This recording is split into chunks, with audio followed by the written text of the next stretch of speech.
So, with that small note, I would like to invite Professor Sasanka Perera to start this session. Thank you.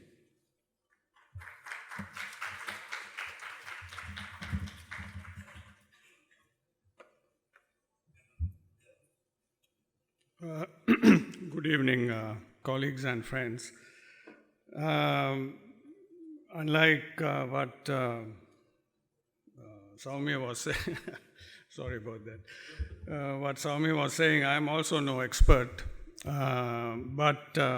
So as a result, I will not talk about the contents of the book. I will leave it to colleagues who are experts as well as to readers. It's really not my job. But I want to, because this is a book that takes Sinhala fiction to the world in the English language, I want to talk a little bit about that and also think about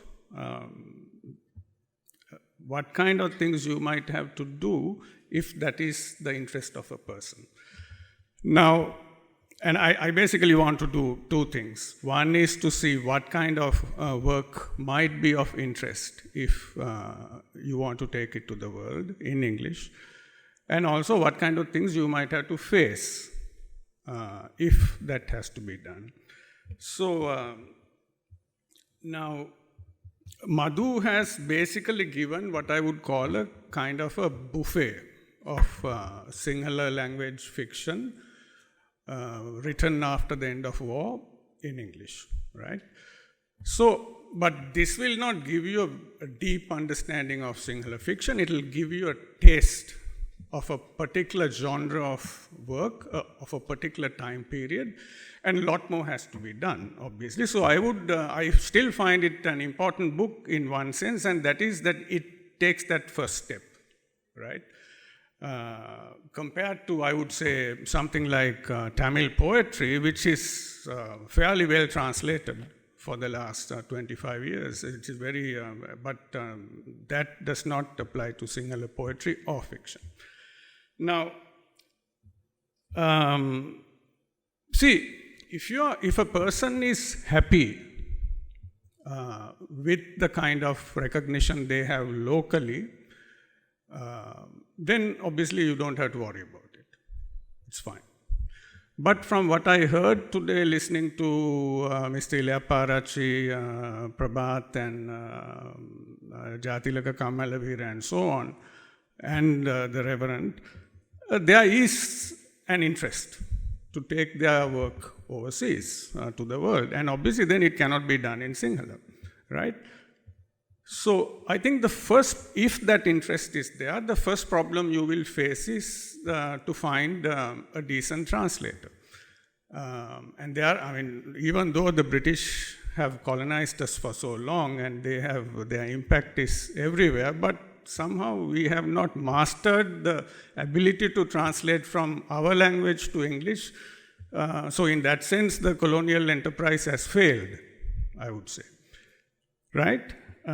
So this would be the first problem that somebody will face. So Madhu, when I introduced her work to Routledge, I didn't vouch for your translation, right? Because as I said, I'm not an expert. I simply said, this is an important effort, have a look, right? So they obviously decided that your translation is good enough, right? And the same applies to Reverend's translation of Gum by Aditya Disanayake, different publisher, but I'm not an expert, so I couldn't. But this is what you have to do if you have that capacity. Now, what kind of book will a publisher based overseas, dealing with the global market, be interested in? So, and there is no textbook to answer this question, but my sense after dealing with these people for 13 or 15 years is that it is very unlikely that a global publisher will go for a slim book, whether it's a collection of, whether it's a novel or a collection of short stories, and particularly as a first effort. So that is why Madhu's effort was, they looked at it. It's a broad kind of canvas of a particular kind of literature, unknown in the rest of the world at that time. And they said, okay, let's make this broader, which is very unusual. Usually publishers tell you to bring the word limits down. In her case, they said, let's increase it. Very unusual. Because they wanted to introduce a literature that was unknown, relatively unknown to the world, right? Now, I think if a writer is looking at the possibility of taking his or her work global, then I think you have better luck with, let's say, a substantial novel than a collection of short stories, particularly if that collection is slim. Right? Small. And that is something but there are ways to do it. I don't want to spend the time here discussing it, but I will talk to people who are interested. Now, what I mean by novel is the kind of novel that has spent time in terms of character building, in terms of the building up of the narrative structure, and so on and so forth. So, unfortunately, if you look at the kind of works that have been translated from various languages to English, whether it's Orhan Pamuk or Umberto Eco and these kinds of people, or Garcia Marquez, their initial works, you know that these people have spent a lot of time in terms of research to actually go into certain kinds of times and practices and so on and so forth to build in some cases, I think I learned certain kinds of histories from reading these novels.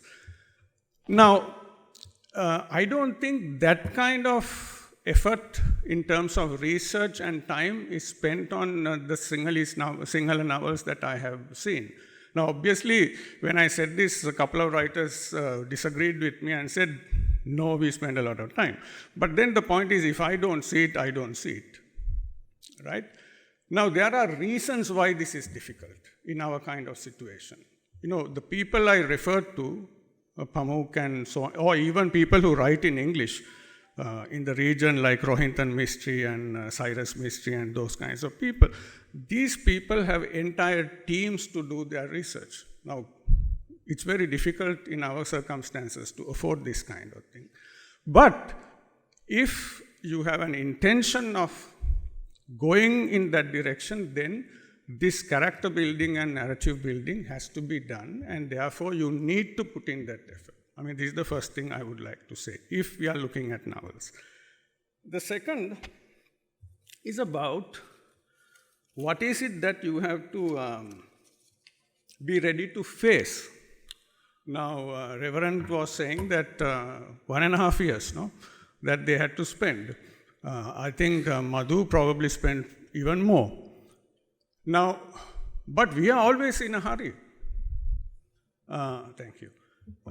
And also we are used to, as a people, we are used to, calling our friends and say, "Arka vade kerenawada," and that kind of thing. And so that kind of interference in the selection process is not possible, right? So. At the time I had introduced Madhu and a few other people, I introduced 7 people. I tried to introduce 7 people to these publishers. Only 2 people accepted. She is one of them. The others was in such a hurry, they went to a local publisher and got some of them published. So fine, it's in English, but then it doesn't go beyond the borders of this country, right? So you can't take it to the world just because it's in English if it's published here. So this approach is far more practical because it's published for the world, then you bring a local edition to Sri Lanka, right? So both things get done. And